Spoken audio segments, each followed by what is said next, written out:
नमस्कार, ANB news देख रहे हैं आप और मैं हूं आपके साथ हितेंद्र। प्रधानमंत्री नरेंद्र मोदी ने वीडियो कॉन्फ्रेंसिंग के माध्यम से श्री केदारनाथ में चल रहे कार्यों की जानकारी ली है और प्रधानमंत्री ने ड्रोन के माध्यम से केदारनाथ में चल रहे विभिन्न कार्यों का अवलोकन भी किया है। उन्होंने केदारनाथ मंदिर परिसर, आदिगुरु शंकराचार्य की समाधि, सरस्वती घाट पर बने पुल, केदारनाथ में बन रही गुफाओं, मंदाकिनी नदी पर बन रहे पुल, मंदाकिनी और सरस्वती के संगम पर बन रहे घाटों का अवलोकन किया है। और प्रधानमंत्री ने कहा है कि अभी केदारनाथ में निर्माण कार्य तेजी से किया जा सकते हैं और शीर्ष प्राथमिकता के कार्य चिन्हित कर पहले उन्हें पूरा किया जाए। और उन्होंने कहा कि श्री बद्रीनाथ धाम के लिए भी डेवलपमेंट प्लान बनाया जाए और साथ ही ये भी कहा कि भगवान केदारनाथ और बद्रीनाथ में विभिन्न कार्यों के लिए राज्य सरकार को केंद्र से हर संभव मदद दी जाएगी।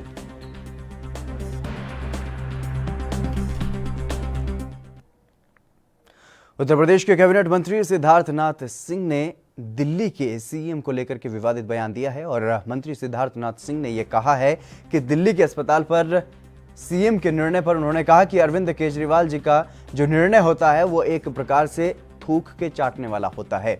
वो एक निर्णय लेते हैं, उसे फिर से वापस लेना पड़ता है और क्षमा मांगनी पड़ती है। देखिए, अरविंद केजरीवाल जी का जो निर्णय होता है वो एक प्रकार से थूक के चाटने वाला होता है।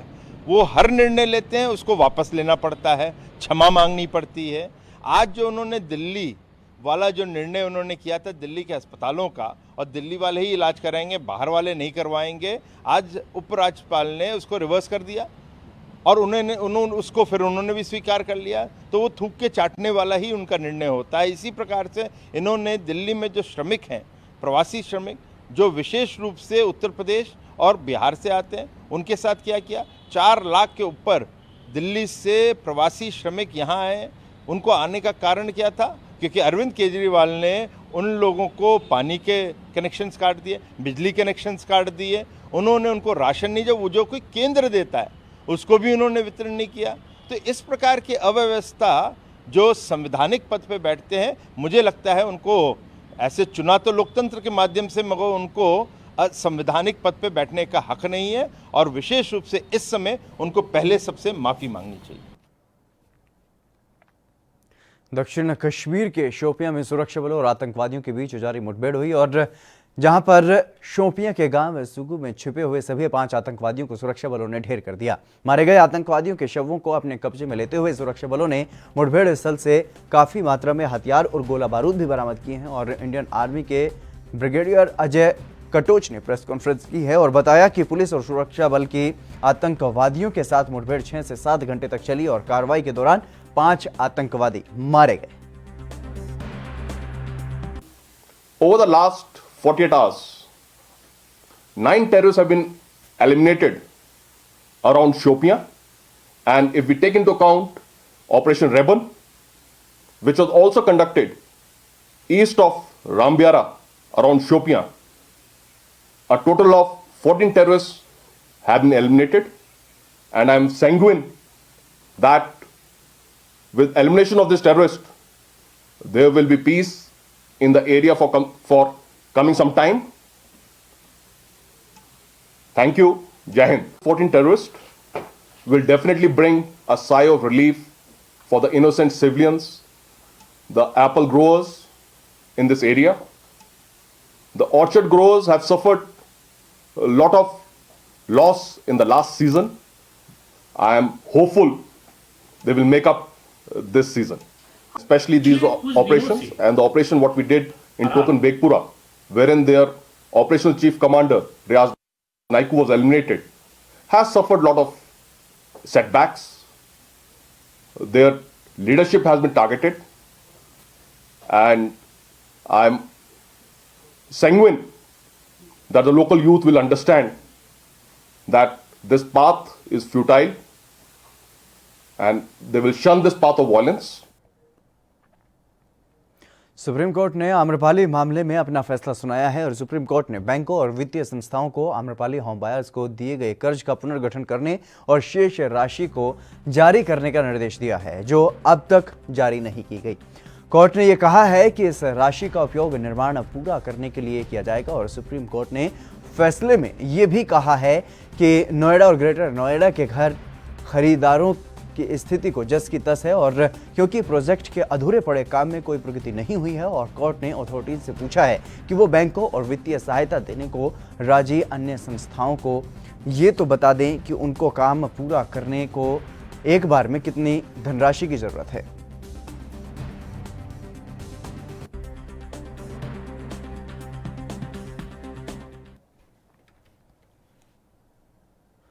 पश्चिम बंगाल के बीजेपी नेता राहुल सिन्हा ने प्रवासी मजदूरों के मुद्दे को लेकर के राज्य की सीएम ममता बनर्जी पर हमला बोला है और कहा कि सीएम ने प्रवासी मजदूरों को बहुत ज्यादा अपमानित किया है और इसे बंगाल की जनता और प्रवासी मजदूर नहीं भूलेंगे।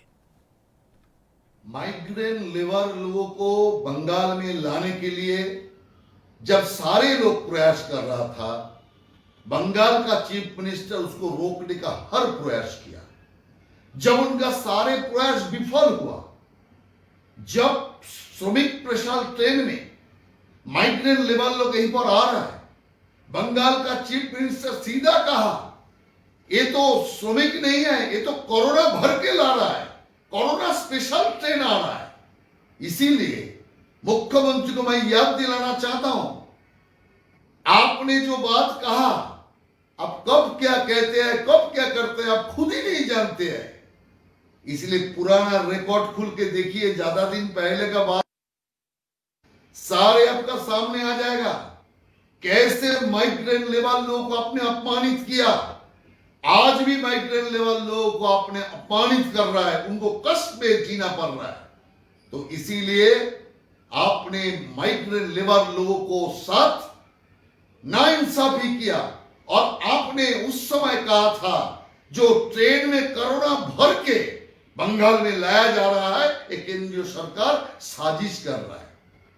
इसीलिए ये सारी बात आप भूल सकता है, बंगाल का जनता भूले नहीं, माइग्रेंट लेबर भूले नहीं।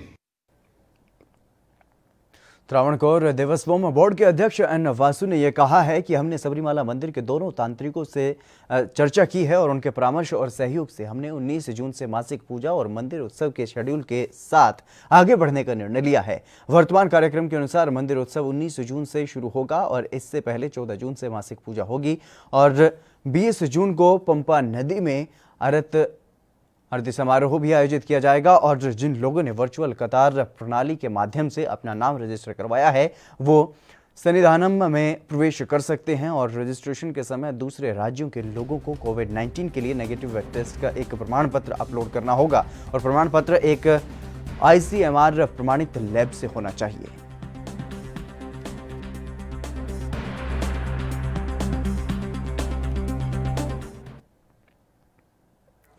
महाराष्ट्र में पुणे पुलिस की क्राइम ब्रांच को बड़ी कामयाबी हाथ लगी है और कोरोना वायरस संकट के दौरान पुणे पुलिस की क्राइम ब्रांच ने भारी मात्रा में नकली देशी विदेशी करेंसी बरामद की है और ये नकली करेंसी इतनी ज्यादा थी कि लोगों के साथ ही पुलिस के भी इसे देख करके होश उड़ गए और साथ ही पुलिस ने इसके साथ एक सैन्यकर्मी समेत 6 लोगों को गिरफ्तार किया है और इनके पास से नकली भारतीय मुद्रा के अलावा कई अन्य देशों की भी नकली करेंसी मिली है।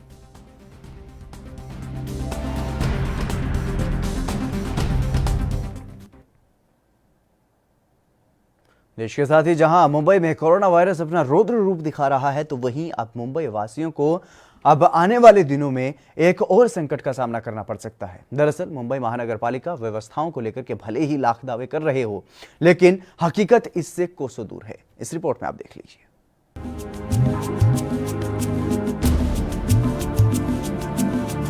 मुंबई समेत पूरे महाराष्ट्र में जहां इस समय कोरोना महामारी का खतरा बढ़ता ही जा रहा है, तो वहीं मुंबई वालों को मानसून के दौरान एक और खतरे की आहट सुनाई देने लगी है। दरअसल यहां नालों की सफाई न होने से बरसात के दौरान कई निचले इलाकों में बारिश का पानी घरों में घुसने लगता है और बाढ़ आने की आशंका बनी रहती है। ऐसे में मुंबई महानगर पालिका भले ही नालों की सफाई का दावा करती हो, लेकिन यहाँ की तस्वीरें देखकर आप खुद ही अंदाजा लगा सकते हैं कि यहाँ ये दावा कितना खोखला साबित हो रहा है। दरअसल ये नजारा कांदीवली के भाजीवाड़ी इलाके का है, जहाँ करीब 50,000 से लेकर 80,000 के आसपास लोग रहते हैं। यहाँ नालों की सफाई तो नहीं हुई, लेकिन सोशल मीडिया पर नालों की सफाई होने की तस्वीरें वायरल जरूर हो रही है। तो वहीं स्थानीय लोगों का आरोप है कि यहाँ की बीजेपी नगर सेविका सुनीता यादव बिल्कुल लापरवाह हैं। उन्हें जनता से कोई सरोकार नहीं है, सिर्फ चुनाव के दौरान ही झुग्गी झोपड़ियों में आती है और फिर गायब हो जाती है।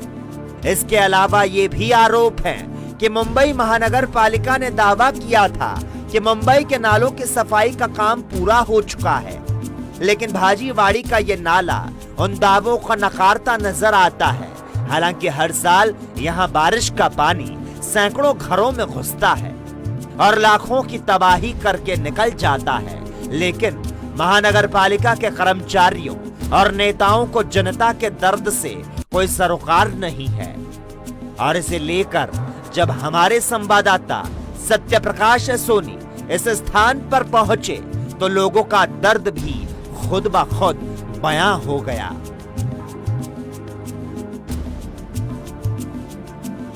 मुंबई सहित पूरे महाराष्ट्र में जहां कोरोना संकट लगातार बढ़ते जा रहा है, वहीं मुंबई करे को एक और संकट का सामना करना पड़ सकता है। आपको बता दें कि मुंबई की जो है मानसून सत्र है वो महाकाल की तरह अब मुंबई की तरफ दस्तक दे चुका है। ऐसे में महानगर पालिका लगातार ये दावा कर रही है कि मुंबई में नालों की सफाई जो है पूरी तरह से हो चुकी है, लेकिन ये तस्वीरें देखकर आप अंदाजा लगा सकते हैं कि मुंबई महानगर पालिका के दावा कितना खोखला है। आपको बता दें कि मुंबई पोईसर का एक कांदिवली का इलाका है। ये पोईसर नदी इस इलाके को बोलते हैं। इस इलाके में करीब 80 से 90 हजार जो है लोग निवास करते हैं।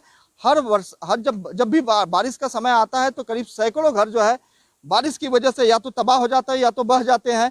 ऐसे में मौत का भी आंकड़ा यहाँ पर काफ़ी है। तमाम जो है तस्वीरें ये बयां कर रही है कि यहाँ के लिए कितना खतरनाक, कितनी भयावह स्थिति है। लेकिन यहाँ की स्थानीय नगर सेविका सुनीता यादव है जो लगातार लोगों की शिकायत के बावजूद भी इस नालों की सफाई के लिए अभी तक आगे नहीं आ पाई है। वहीं दूसरी तरफ बीएमसी जो आर साउथ है उसने एक तस्वीर जारी करते हुए बताया कि नाले की सफाई हो गई है, लेकिन ये तस्वीरें देखकर आप अंदाजा लगा सकता है कि महानगर पालिका जो तस्वीरें बता रही है कि हमने नाले की सफाई कर दी है, इस तस्वीरों को देखकर शायद महानगर पालिका को पुनः आकर इस पर निगरानी करनी चाहिए और यहाँ की जो जीवन और लोग रहते हैं उनके जीवन को बचाने के लिए कोशिश करनी चाहिए।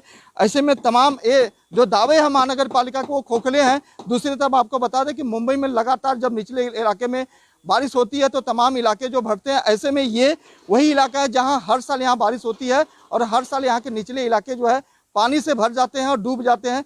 कितने लोगों को घर जो नाले के इलाके वाले हैं वो बह भी जाते हैं। यहाँ के स्थानीय लोग हैं, उनसे जानकारी लेंगे कि किस तरह की तस्वीरें और किस तरह से ये तमाम जो दावे महानगर पालिका कर रही है कितना सही है। सर देखिए, बीएमसी ने दावा तो बहुत किया कि हमने पोईसर के सारे नालों को साफ कर दिया गया है, लेकिन ऐसा कुछ है नहीं। हकीकत आपके सामने है और ये हर साल का यही कारण है कि यहाँ नाला की सफाई नहीं होती है, जिसके कारण से भाजीवड़ी में बाढ़ का पानी ज़्यादा घुसा है। पिछले साल भी ऐसा हमने वक्त देखा है, क्योंकि मैं खुद भाजीवड़ी में रहता हूँ। हमने वैसा दिन देखा है कि भाजीवड़ी में एक दिन में ही 3-3 दिन पानी घुस चुका है।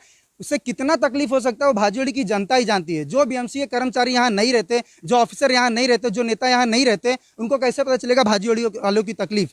उनका काम है, जब उनका बंदा आया बिल्डोजर लेके नाले में सफाई कर रहे हैं, अगर उन्होंने एक फोटो अपने नगर सेवक या आर साउथ वार्ड के ऑफिसर को किसी को भेजते कि सर हमने नाले की सफाई कर दी, तो उनका ड्यूटी होता है, क्योंकि उनका ड्यूटी है कि आके उस एरिया का निरीक्षण करें कि नाले की सफाई हुई है कि नहीं। लेकिन ऑफिसर क्या करते हैं, अपने बंदे पे विश्वास करके किसी प्रकार का निरीक्षण ना करके वो हमारे नेताओं को भेजते हैं और नेता वही फोटो डाल देते हैं फेसबुक पे कि हमने परिसर के नाले की सफाई कर दी। लेकिन हकीकत अभी आपके सामने है। ये नाला भाजीवड़ी का नाला ऐसा नाला नहीं है। ये नाला पूरे बॉम्बे से सटा हुआ नाला है, जिसको पोईसर की मीठी नदी बोलते हैं। उसके बाद भी ऐसे हालत है नालों की आपके सामने है। देखिए कितना कचड़ा है इस नाले में। मेरे ख्याल से इस बार भी जिस दिन भी अगर 2 घंटा भी लगातार तेज बरसात बरस दी तो भाजीवड़ी के घरों में पानी आना जाहिर सी बात है। अगर 2 घंटे बारिश हो जाती है तो भाजीवाड़ी का जो निचला इलाका है वो पानी से लबालब डूब जाता है। ऐसे में जान मान का खतरा बढ़ जाता है। आप का नाम बताइए। मेरा नाम मनीष मिश्रा है। मनीष जी, किस तरह की तस्वीरें बयां कर रही है और कितना खतरा है? सर यहाँ तो बहुत ज़्यादा खतरा है कि जो कि पहले एक दिन में 5-5, 6-6 बार आ चुका है। इनका कम से कम ज़्यादा इसमें ज़्यादा हमको खतरा होता है कि जैसा बीमार क्या आपको डर लगता है बारिश के समय? सर बहुत डर होता है सर। जाहिर सी बात है, हर कोई ये कहता है कि डर लगता है। दूसरी तस्वीरें आपको दिखाएंगे कि ये काफी घनी बस्ती वाला इलाका है। एक तस्वीरें आपको दिखा देंगे गली का कि किस तरह से सकरी गली है, तमाम लोग रहते हैं। अगर सही तरीके से लोगों को अगर आने की बात कही जाए तो लोग सही तरीके से आ भी नहीं सकते। दूसरी तरफ जो खतरा है वो बारिश का खतरा है कि बारिश का पानी जब घुसने लगता है तो लोगों को बाहर निकलने की जगह नहीं मिलती है। वही तस्वीरें ये भी बयां कर रहे थे, मनपा ने जिस तरह से तमाम दावे कर रही है कि लोग साफ सफाई हो गई है, लेकिन ये दावे कितने सही है ये तस्वीरें देखकर आप अंदाजा लगा सकते हैं। कैमरा पर्सन में प्रकाश सोनी, एएनबी न्यूज, मुंबई। चलिए फिलहाल रुकेंगे एक छोटे से ब्रेक के लिए, जल्द हाजिर होंगे।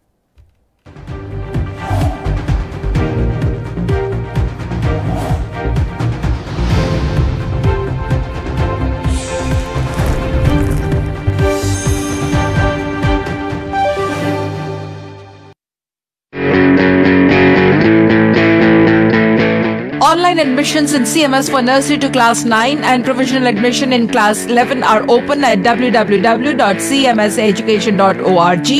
Online classes in CMS from class 9 to 12 will continue till government reopens schools. Online CMS summer camp nursery to class 8 will run until 30th of June, and from 1st of July 2020 regular online classes from nursery to 12th will continue till government reopens schools.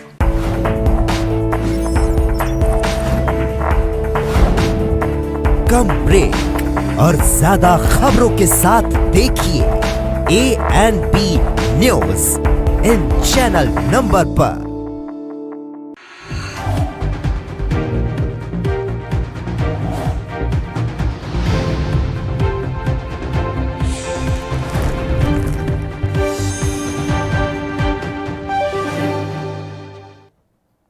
Break के बाद एक बार फिर से आप सभी का स्वागत है। खबरों में आगे बढ़ेंगे। लिपुलेख सीमा विवाद मामले में भारत और नेपाल के बीच पिछले कुछ दिनों से तल्खी तेज है। हालांकि दोनों देशों ने आपसी बातचीत से इस तनाव को खत्म करने का निर्णय लिया है। इस बीच नेपाल के प्रधानमंत्री KP शर्मा ओली ने एक बयान में कहा है कि लिम्पियाधुरा, लिपुलेख और कालापानी विवादित भूमि है जिसका पूरा भूगोल ही भारत के कब्जे में है। कालापानी में भारतीय सेना रखकर वहां से लिपुलेख और लिम्पियाधुरा पर भारत ने कब्जा कर लिया है। नेपाल के प्रधानमंत्री ओली ने कहा है कि सेना रखकर हमसे हमारी जमीन छीनी गई है। जब तक वहां भारतीय सेना की मौजूदगी नहीं थी तब तक वो जमीन हमारे पास ही थी और सेना रखने के कारण हम उधर नहीं जा सकते हैं। एक प्रकार से कहा जाए तो ये कब्जा है और इस कारण हम बार बार अपने मित्र राष्ट्र भारत से कह रहे हैं कि वो जमीन हमारी है और हमें हमारी जमीन वापस चाहिए। प्रमाण के आधार पर, ऐतिहासिक तथ्यों के आधार पर हमारी जमीन वापस करनी होगी।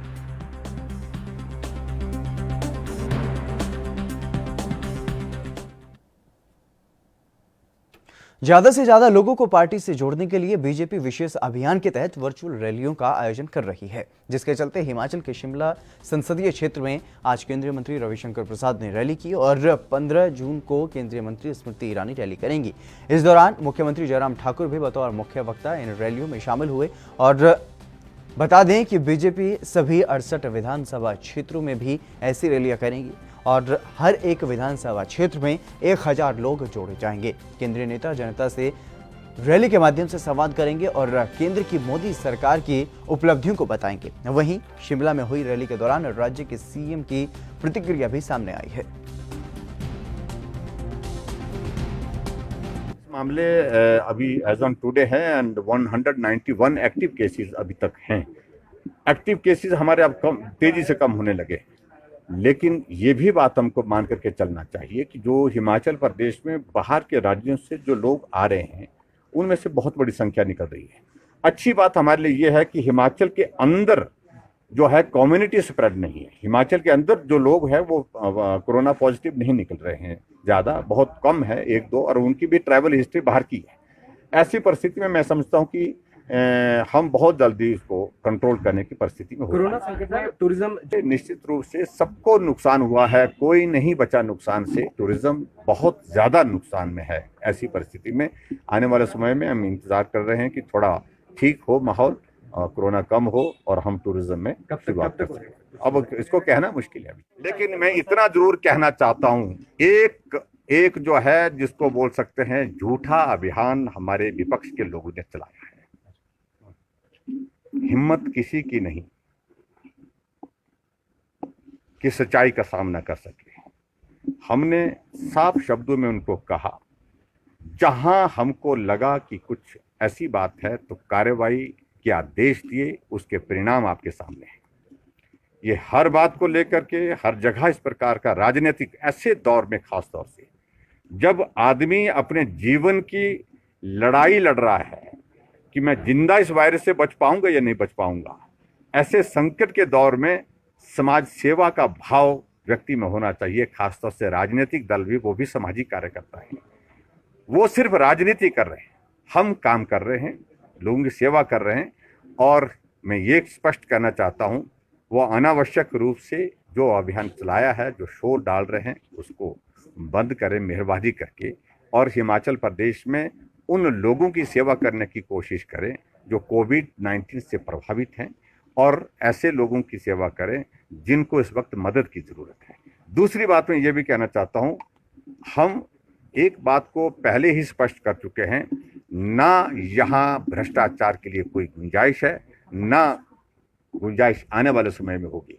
जो कार्रवाई की जा सकती थी वो कार्रवाई हमने की है, और डंके के चोट पर की। छत्तीसगढ़ के रायपुर के भाटा गांव स्थित पानी की टंकी विस्फोट के साथ ढहा दी गई और ये टंकी जो थी काफी जर्जर हालत में थी और इससे पानी की सप्लाई भी बंद की जा चुकी थी। टंकी की हालत को देखते हुए नगर निगम ने इसे तोड़ने का निर्णय लिया था और इस पर जिला प्रशासन के आदेश के बाद कार्रवाई की गई है। नगर निगम की टीम करीब 11:30 बजे जोन 6 में भाटा गांव स्थित टंकी के पास पहुंची और इससे पहले ही पुलिस फोर्स ने पूरे इलाके को घेर लिया था।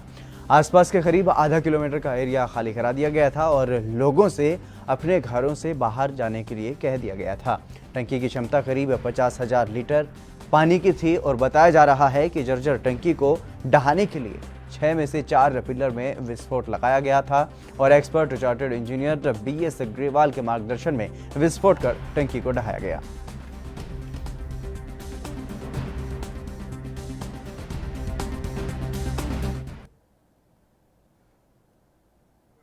हाल ही में दिल्ली सरकार ने एक आदेश जारी किया था जिसमें दिल्ली के सरकारी अस्पतालों में केवल दिल्ली के मूल नागरिकों का ही इलाज करने की बात कही गई थी।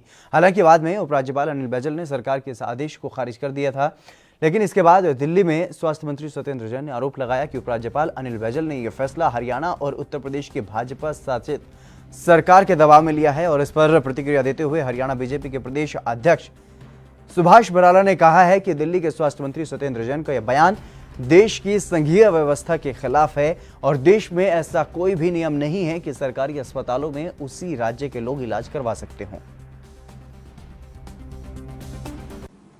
आम आदमी पार्टी के नेता संजय सिंह और सत्येंद्र जैन जी कहते हैं कि ये फैसला हमारी हरियाणा और उत्तर प्रदेश की जो भारतीय जनता पार्टी की सरकारें हैं उनके दबाव में लिया गया है ताकि हमारे जो यहाँ के कोरोना संक्रमण से पीड़ित जो मरीज हैं उनका इलाज हम दिल्ली में करवा सकें। मैं समझता हूं कि वैसे तो देश सबका है, कोई कहीं भी इलाज करवाए, ये देश की एक व्यवस्था है, फेडरल सिस्टम है देश का। लेकिन आम आदमी पार्टी के जो नेता हैं वो आज से नहीं, हमेशा से एक बात कहते आए हैं, जब वो किसी भी काम के अंदर विफल होते हैं तो अपनी विफलता का ठिकरा किसी दूसरे के सिर पर फोड़ते हैं। और वर्तमान में भी यही हो रहा है कि जब अरविंद केजरीवाल जी के नेतृत्व में वहाँ की सरकार दिल्ली के कोरोना संक्रमण से पीड़ित अपने नागरिकों को ना ही तो वो ठीक प्रकार की सहूलियतें दे पा रही है और ना ही वहाँ ऐसी व्यवस्था बना पा रही है कि ये संक्रमण वहाँ तेजी से ना फैले, और उल्टा इसका ठीकरा फिर वो भारतीय जनता पार्टी की, चाहे केंद्र की सरकार है नरेंद्र मोदी जी की, या भारतीय जनता पार्टी की हमारी हरियाणा और उत्तर प्रदेश की सरकारें हैं। हरियाणा के अंबाला में कोरोना के मामले रफ्तार से बढ़ रहे हैं। आज भी अंबाला में कोरोना के 10 नए मामले सामने आए हैं, जिसके चलते अंबाला में कोरोना एक्टिव केसों की संख्या 66 पर पहुंच गई है और वहीं अब तक 121 मामले कोरोना के सामने आ चुके हैं। आज सामने आए मामलों में से 4 एक ही परिवार के हैं जो दिल्ली से अंबाला पहुंचे थे और वहीं बाकी की हिस्ट्री भी दिल्ली फरीदाबाद की ही है। फिलहाल स्वास्थ्य विभाग ने सभी को आइसोलेशन वार्ड में शिफ्ट कर दिया है और उन इलाकों को भी कंटेनमेंट जोन बना दिया गया है जहां जहां से ये मामले सामने आए हैं।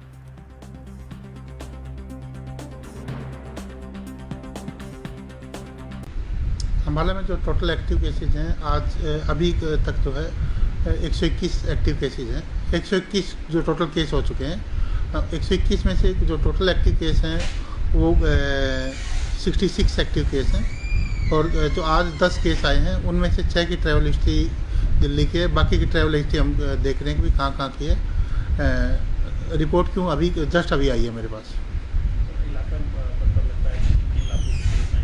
एक ही परिवार से हैं, नगला से एक ही परिवार के वो हैं। बाकी अंबाला सिटी के भी, अंबाला कैंट के भी अलग अलग इलाके से हैं। किसी एक पार्टिकुलर इलाके से नहीं। हाँ, एक परिवार के जो 4 सदस्य जरूर हैं।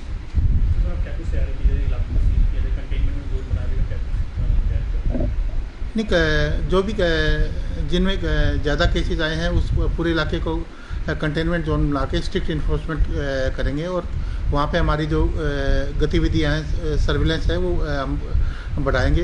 आज जो माननीय उपायुक्त महोदय के भी आदेश हैं कि उन इलाकों में हम स्ट्रिक्ट इन्फोर्समेंट करेंगे और सैम्पलिंग भी हम उन इलाके में बढ़ाएंगे। सर, जो ट्रैवल हिस्ट्री है उसको लेकर कोई गाइडलाइन जारी की है, उनको सूचना देना जरूरी कर दिया है कि इलाके? बिल्कुल, जो भी जो बाहर से आएगा उस इलाके से वो अपनी सूचना जिला प्रशासन को जरूर देगा, चाहे हमारी आशा वर्कर को दे, चाहे डिस्ट्रिक्ट एडमिनिस्ट्रेशन को दे, अर्बन लोकल बॉडीज को दे या लोकल एसएचओ को दे।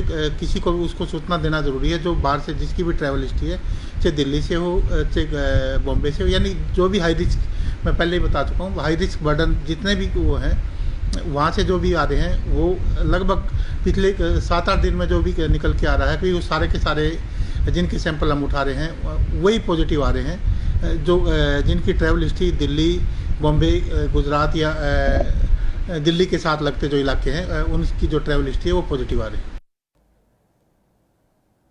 नोएडा के सरकारी और निजी अस्पतालों की लापरवाही के चलते गर्भवती महिला और उसके अजन्मे बच्चे की मौत के मामले में जिला प्रशासन ने अपनी जांच रिपोर्ट पूरी कर ली है।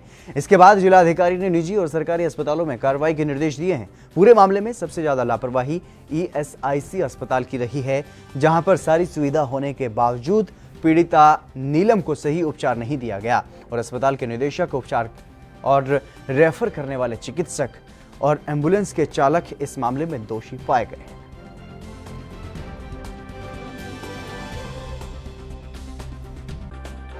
जो अनफॉर्चुनेट डेथ हुई थी उसमें अपर जिलाधिकारी वित्त एवं राजस्व और मुख्य चिकित्साधिकारी द्वारा जांच करके विस्तृत आख्या दी गई थी। इसके क्रम में ESI हॉस्पिटल में जो दोषी अधिकारी कर्मचारी हैं उनके विरुद्ध कार्रवाई के लिए अनुरोध किया गया है। तो जिला चिकित्सालय के जो दोषी अधिकारी कर्मचारी हैं उनके विरुद्ध कार्रवाई के लिए अनुरोध किया गया है। जिम्स में जिन्होंने लौटाया है उनके विरुद्ध कार्रवाई के लिए निर्देशित किया गया है। जितने भी निजी चिकित्सालय के लोग इसके लिए जिम्मेदार हैं, जांच आख्या में विस्तृत रूप से दिया गया है, तो उनके विरुद्ध भी मुख्य चिकित्साधिकारी को कहा गया है कि प्रशासनिक कार्रवाई एवं दंडात्मक कार्रवाई दोनों करने के लिए निर्देशित किया गया है। गाजियाबाद के निवासी थे और गाजियाबाद के भी निजी चिकित्सालय द्वारा पेशेंट को मना करने के संबंध में जिलाधिकारी गाजियाबाद से भी अनुरोध किया गया है।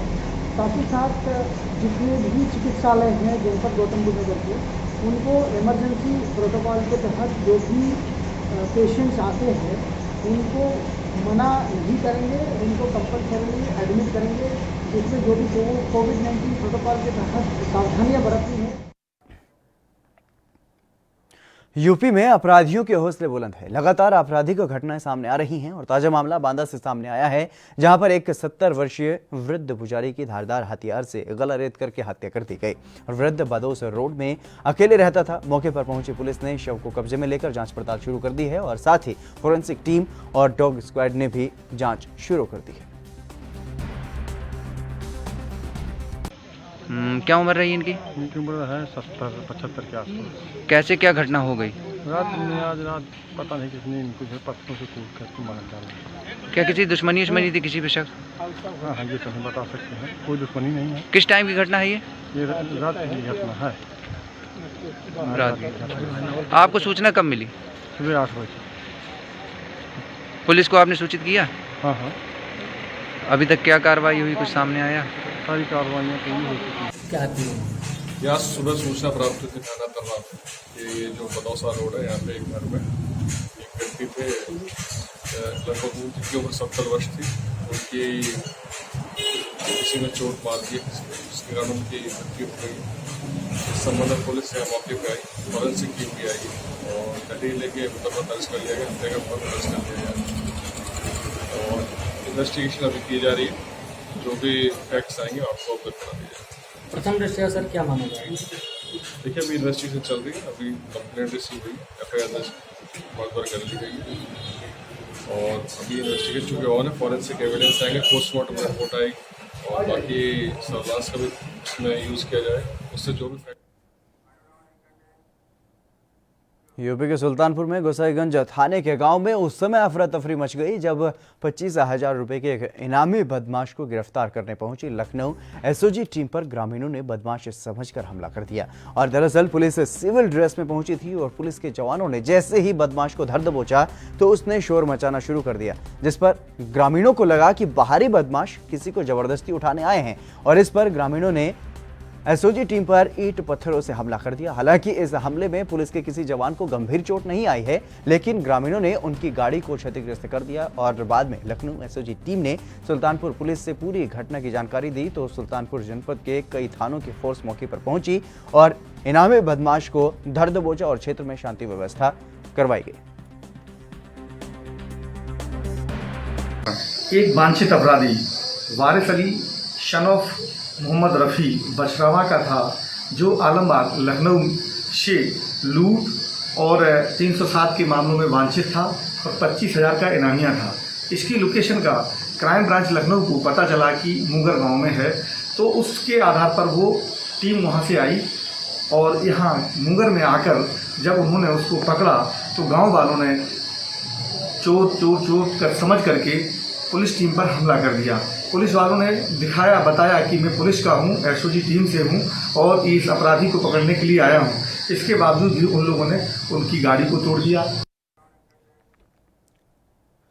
टिड्डी दल यूपी के प्रयागराज पहुंच गया है और जिससे किसानों में वहां पर दहशत फैल गई है। वहीं टिड्डी दल की जानकारी मिलते ही कृषि विभाग की ओर से बहराइच में हाई अलर्ट घोषित कर दिया गया है और किसानों को सतर्क किया जा रहा है।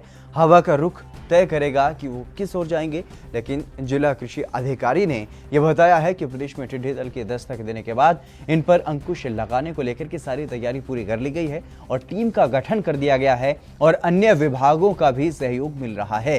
प्रभावित इलाकों में दवाओं के छिड़काव के लिए ट्रैक्टर चालित स्प्रे मशीनों को भी वहां पर लगाया गया है।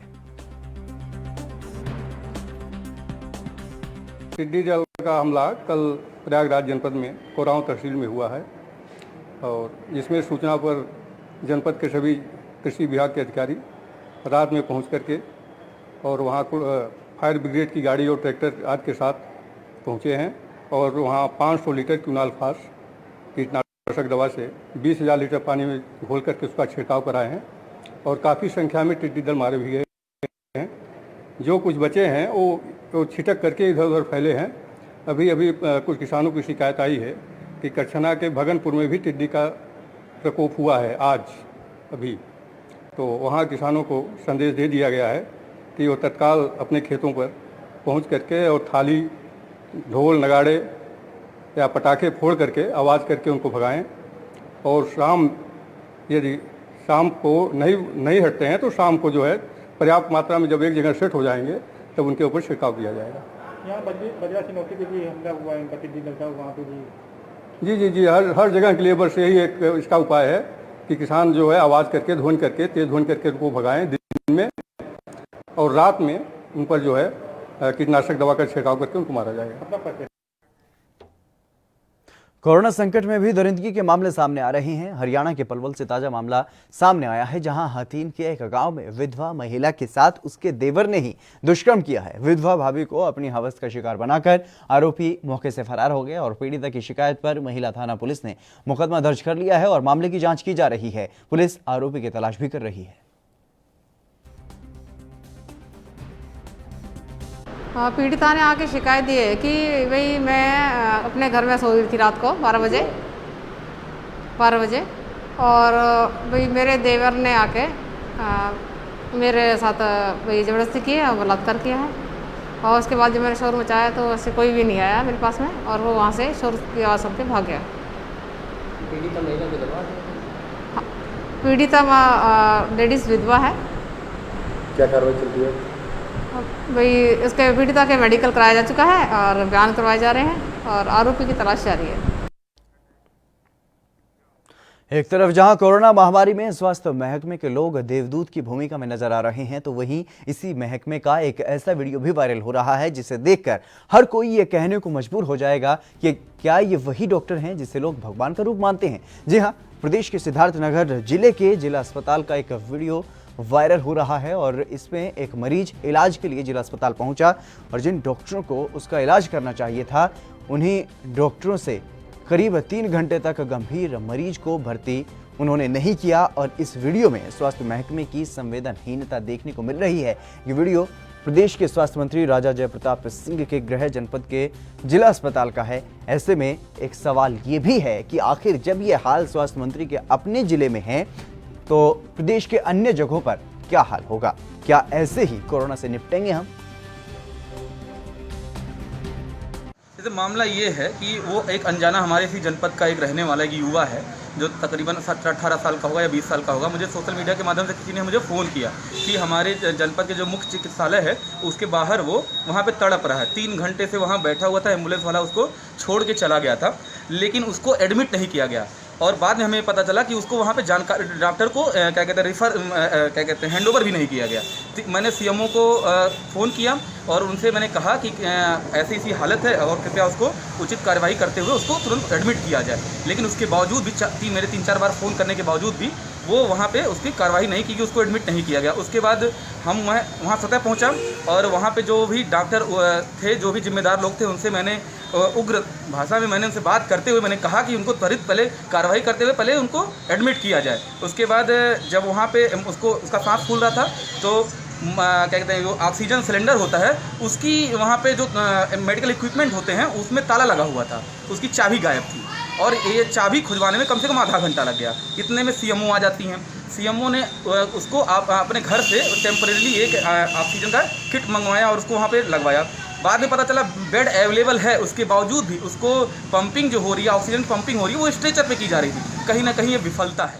मेरे पास एक सूचना आई करीब 6:45 बजे कि मरीज़ को भर्ती नहीं किया जा रहा है, उसकी सांस फूल रही है। तो मैंने सीएमएस को और वहाँ पे जो हॉस्पिटल मैनेजर है उनको भी फ़ोन करके बता दिया कि आप लोग इसको जल्दी भर्ती कराइए और अगर सांस फूल है तो ऑक्सीजन वगैरह लगवा के उसका प्राथमिक उपचार करें। लेकिन फिर मैं मीटिंग में थी डीएम सर के साथ, तो करीब 7:30 बजे 7:35-40 पे फिर फ़ोन आया।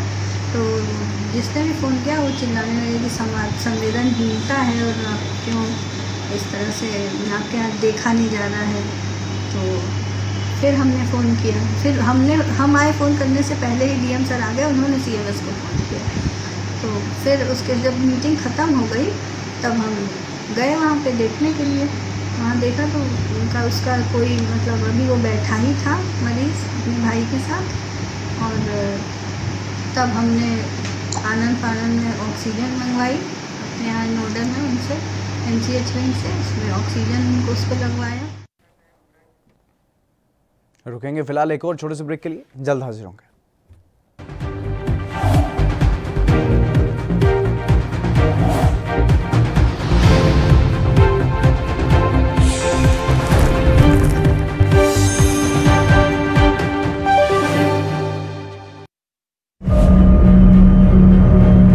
Declaring a public health emergency of international concern over the global outbreak of novel coronavirus. Bharat की कोरोना वायरस से जंग। आपको चाहिए पूरी जानकारी के लिए भरोसेमंद जरिया।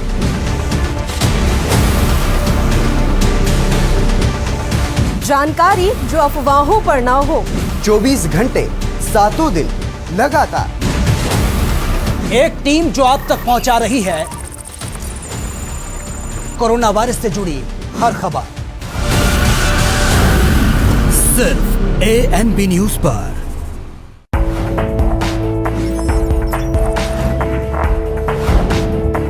कम ब्रेक और ज्यादा खबरों के साथ देखिए ANB news in channel number पर।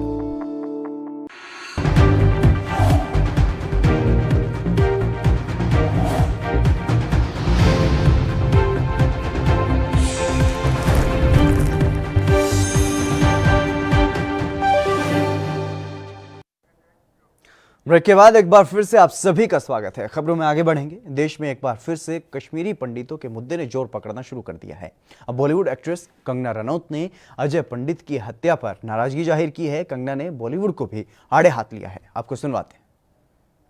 इस तरह का प्रचार हम अक्सर देखते आए हैं। जो भी हमारी फिल्म इंडस्ट्री के होनहार कलाकार हैं या जो इस देश में खुद को बुद्धिजीवी कहते हैं, अक्सर इस तरह के कार्ड्स लेके, हाथों में मोमबत्तियां लेके, पत्थर लेके, पेट्रोल बॉम्ब्स लेके सड़कों पे निकल जाते हैं देश को जलाने के लिए या किसी मुद्दे को अंतर्राष्ट्रीय बनाने के लिए। मगर उनकी ये मानवता तभी फूट पड़ती है जब इसके पीछे कोई जिहादी एजेंडा हो। मगर किसी और को अगर उनका इंसाफ दिलाना हो तो इनके मुंह से चू तक नहीं होती। जिस तरह से भेड़िया भेड़ की खाल में छुपा होता है ना, उसी तरह से जिहादी एजेंडा वाले लोग जो है सेक्युलरिज्म की खाल में छुपे हुए हैं। हिंदुओं को ये सेक्युलरिज्म सिखाते हैं, मतलब रिवर्स साइकोलॉजी की भी हद होती है। जो रिलीजन ना कि हमें सिर्फ मानव से प्रेम करना सिखाता है, हर धर्म का सम्मान करना सिखाता है, जीव जंतु, पशु पक्षी, पेड़ पौधे, ग्रह, ब्रह्मांड, वायुमंडल, हर चीज की हमें पूजा करना सिखाता है, उन्हें सेक्युलरिज्म सिखाते हैं।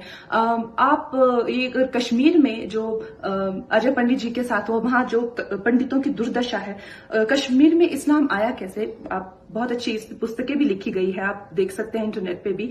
शाहमीर का नाम का एक ट्रेडर हुआ करता था, मैं संक्षिप्त में आपको बताऊंगी। तो वहां का जो राजा था सुखदेव, उसके वहां उसने शरण ली हुई थी। उसके जो पूर्वज थे वो हिंदू ही थे, वो कन्वर्ट हुए थे। और किस तरह से फिर उसने सत्ता बदली, और जैसे ही भी है वहां पे Shahmir dynasty is the longest ruling dynasty. मगर उस तरह से फिर जैसे जैसे हिंदूज की पॉपुलेशन डिक्लाइन होती गई, 600-700 सालों में अब नाम मात्र रह गई है, उनको भी मार काट के हर दिन वहां खून की नदियां बहती है। तो ये सत्य है और इतिहास इस चीज का गवाह है कि जहां हिंदूज नहीं है वहां सेक्युलरिज्म भी नहीं है। तो मैं माननीय प्रधानमंत्री जी से ये निवेदन करती हूं कि पंडितों को कश्मीर वापस भेजा जाए और उन्हें उनकी जमीन दी जाए और वहां पे हिंदुइज्म की फिर से स्थापना की जाए। और अजय पंडित जी का बलिदान व्यर्थ नहीं जाना चाहिए। जय श्री राम।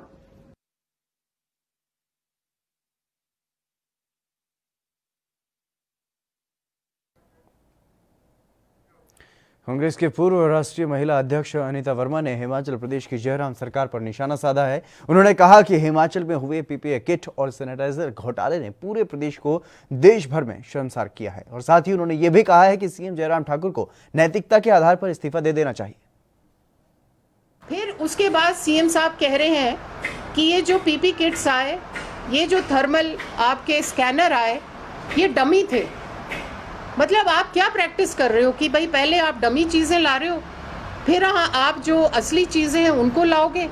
तो आप पैसे की हिमाचल प्रदेश की बर्बादी क्यों कर रहे हैं? आज हम ये मांग करते हैं कि आपने अगर कदम लिया है, जिसने वीडियो बनाया है, आपने कदम लिया है जो डायरेक्टर है हेल्थ डिपार्टमेंट का, लेकिन सवाल ये है कि आज इस डिपार्टमेंट का मंत्री कौन है? हमारे मुख्यमंत्री जो है वही इस डिपार्टमेंट को देख रहे हैं।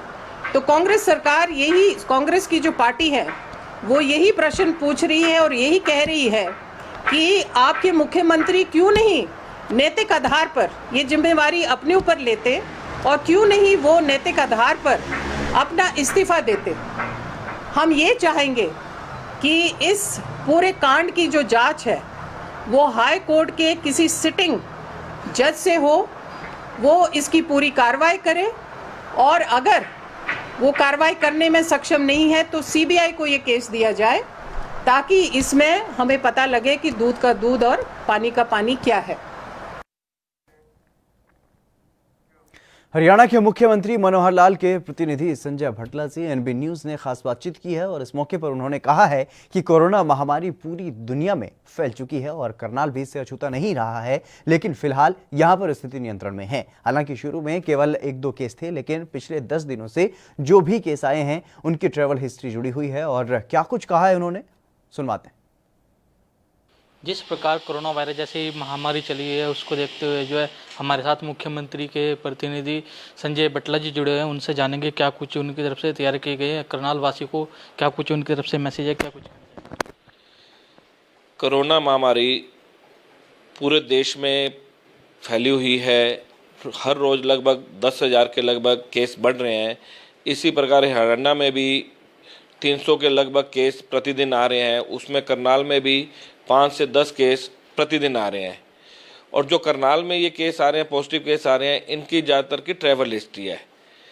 करनाल के रहने वाले लोग अच्छी सावधानी बरत रहे हैं, इसलिए उनका बचाव है। और जो बाहर से आ रहे हैं उनके लिए भी मैं उनको ये मैसेज दूंगा, उनके लिए प्रार्थना करूंगा उनसे कि वो सीधा ही अगर कोई बाहर से आता है, यहाँ corona centre Kalpana Chawla medical college में बना हुआ है, वहाँ जाएं, अपना टेस्ट कराएं और टेस्ट की जब रिपोर्ट नेगेटिव आ जाती है तो अगले दिन अपने घर में जाए। उसका ये लाभ रहेगा कि जो हमारे मोहल्ले में रहने वाले हैं वो कंटेनमेंट जोन नहीं बनेगा, क्योंकि वो घर नहीं गए तो इसलिए घर में किसी तरह के आसपास पड़ोस में इस तरह के लक्षण आने का कोई सवाल नहीं है।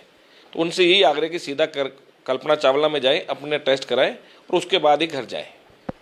जिस तरह से मुख्यमंत्री जी कोरोना वायरस जैसी महामारी चली है उस समय जो है करनाल नहीं आ पाए, उनकी तरफ से जो है आप यहाँ पर कार्य कर रहे थे, मुख्यमंत्री के प्रतिनिधि हैं आप, तो जिस तरह से जो प्रवासी मजदूर है लगातार पलायन कर रहे थे उनके लिए व्यवस्था भी की गई है। अब तक कितने मजदूर यहाँ से भेजे जा चुके हैं? माननीय मुख्यमंत्री जी पहले दिन से ही करनाल से और पूरे हरियाणा से जुड़े हुए हैं। उनके मार्गदर्शन में ही पूरे हरियाणा के अंदर ये सारा कार्य संभाल चलते रही है।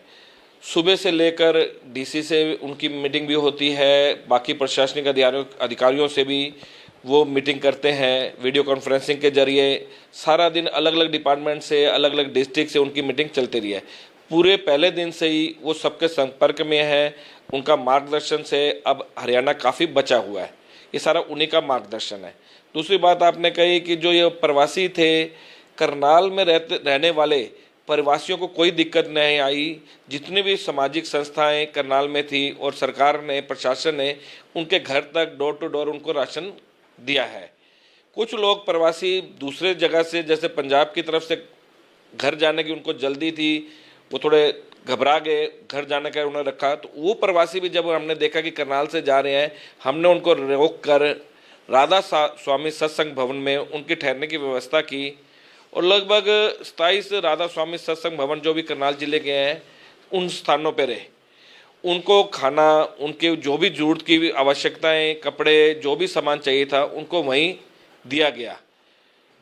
उसके बाद लगभग 25 से 30 बसें डेली चलाकर जब उनको घर भेजने की बात आई, 20 अप्रैल के बाद उनको घर भेजना शुरू किया, तो उनको 25 से 30 बसों में 300 से 400 किलोमीटर तक का जो एरिया था, बसों के द्वारा उनको भेजा।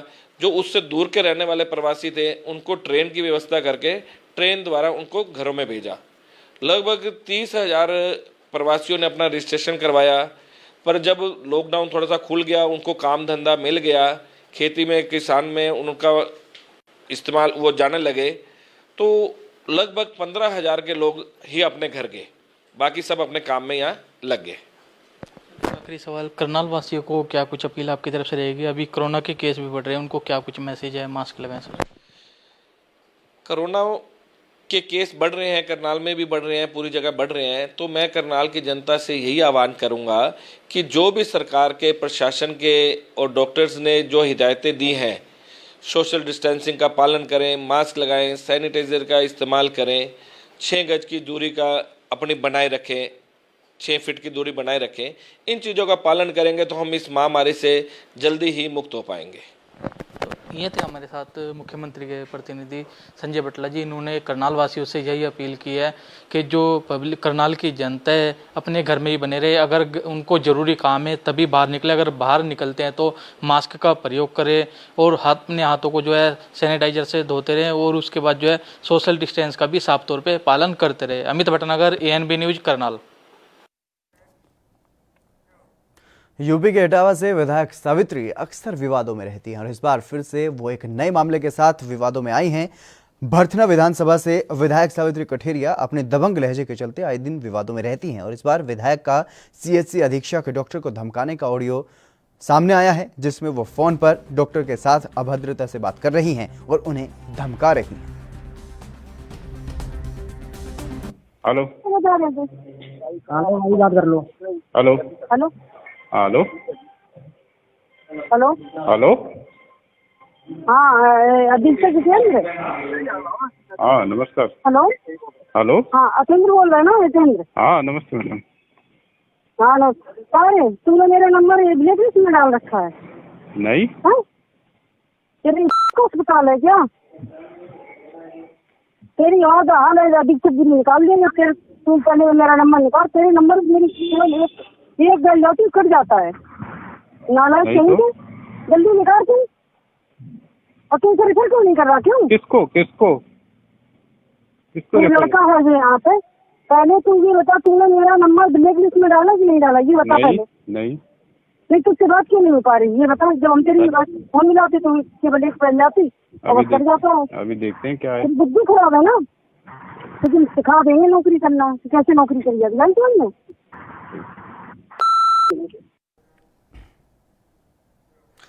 छत्तीसगढ़ के पहले मुख्यमंत्री अजीत जोगी का निधन 29 मई को हो गया था, लेकिन अब प्रधानमंत्री नरेंद्र मोदी ने अजीत जोगी के परिवार के प्रति संवेदना जताते हुए उनकी पत्नी डॉक्टर रेणु जोगी को एक पत्र लिखा है। उन्होंने कहा है कि इस मुश्किल की घड़ी में मेरी संवेदनाएं आपके और आपके पूरे परिवार के साथ हैं। इस पत्र में पीएम मोदी ने कहा है कि अजीत जोगी ने एक प्रशासनिक अधिकारी से लेकर एक राजनेता के रूप में अपने दायित्वों को पूरी निष्ठा, कर्मठता और समर्पण के साथ निभाया है।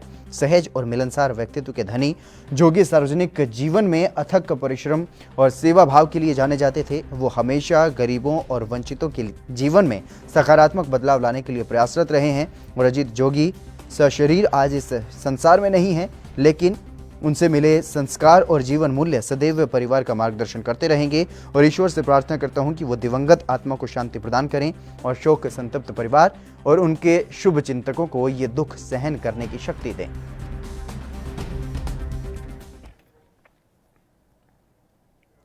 कोरोना संकट के बीच हर कोई अपने अपने स्तर पर प्रवासी मजदूरों और जरूरतमंदों की मदद को आगे आ रहे हैं और वहीं अब बॉलीवुड के तमाम सितारे भी मजदूरों की मदद के लिए सामने आ रहे हैं। इस बीच बॉलीवुड से एक और नाम सामने आया है। आपको बता दें कि बॉलीवुड के शहंशाह कहे जाने वाले अमिताभ बच्चन ने प्रवासी मजदूरों की मदद के लिए हाथ बढ़ाया है। उन्होंने मुंबई में रह रहे पूर्वांचल के करीब 500 प्रवासी मजदूरों को उनके घर भेजने के लिए 3 फ्लाइट बुक करवाई हैं और वहीं सूत्रों के मुताबिक ये उड़ानें मुंबई से वाराणसी जाएंगी और इससे पहले बिग बी ने सड़क के जरिए भी तमाम प्रवासी मजदूरों को उनके घर भिजवाया था। अमिताभ के अलावा एक्टर सोनू सूद ने भी तमाम मजदूरों को उनके घर भेजने के लिए बसें चलवाई थी।